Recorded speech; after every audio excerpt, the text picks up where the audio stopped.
about a little less than 21 inches. And then the second crack,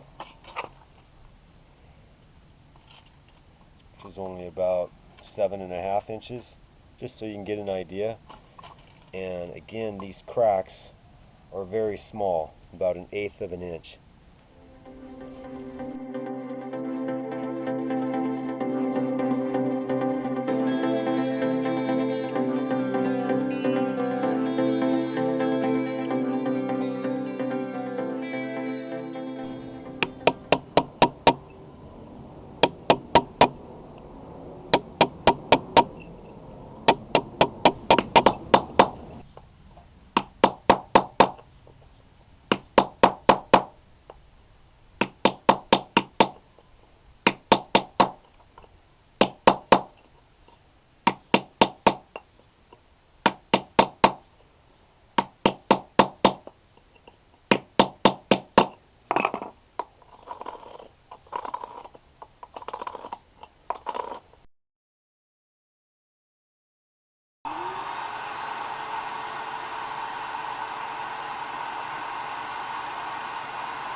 Okay, just going to add some clean water. That's what's in here. And then going to add this cleaning for the concrete after I did all the gaps.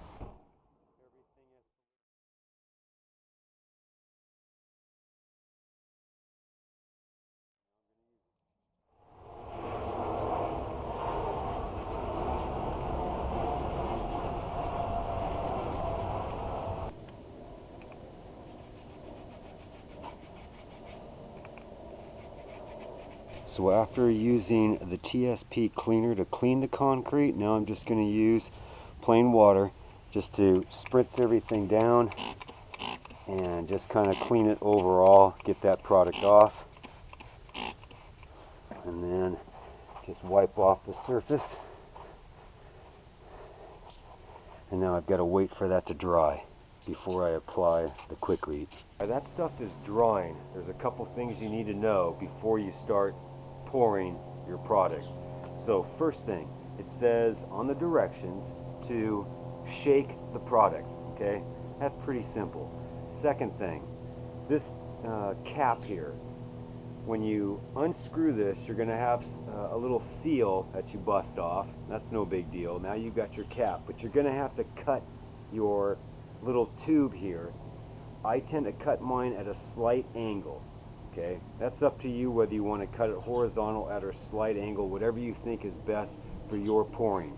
But what I want to mention is, depending on the size or gap of your crack, the idea is if you cut this nozzle too deep and your crack is really small, this stuff's going to come out of here too much and you're going to have a mess. So to alleviate that, make a very small cut, and if it's too small, you can always cut it below and make it larger. But if you cut too deep, you can't make it smaller. So that's one thing to get right.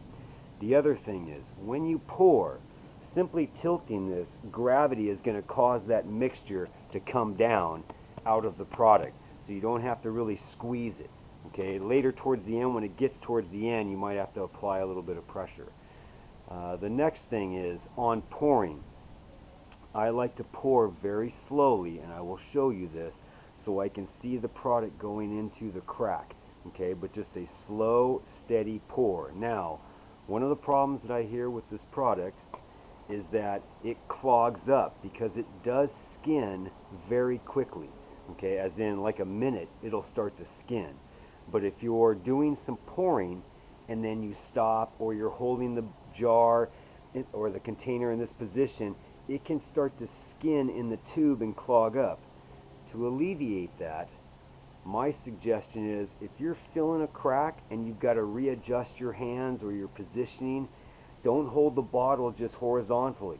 Flip it up, smack it on the cement to bring everything out of the tube, okay, or the pouring spout, and then you can shake a little bit before you re-pour. That's worked for me. I haven't had any major issues with clogging.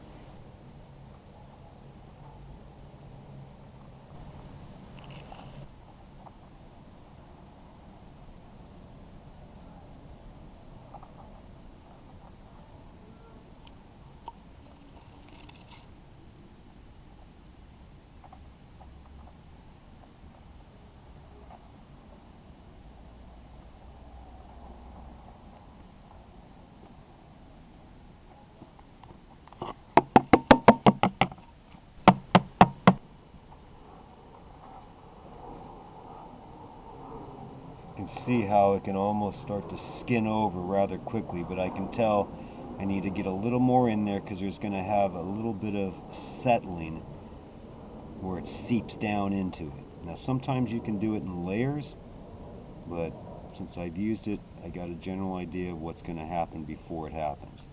But then I'm going to pound that stuff down so it doesn't stay in the pouring spout. Just a nice slow pour, letting that seep down into that crack.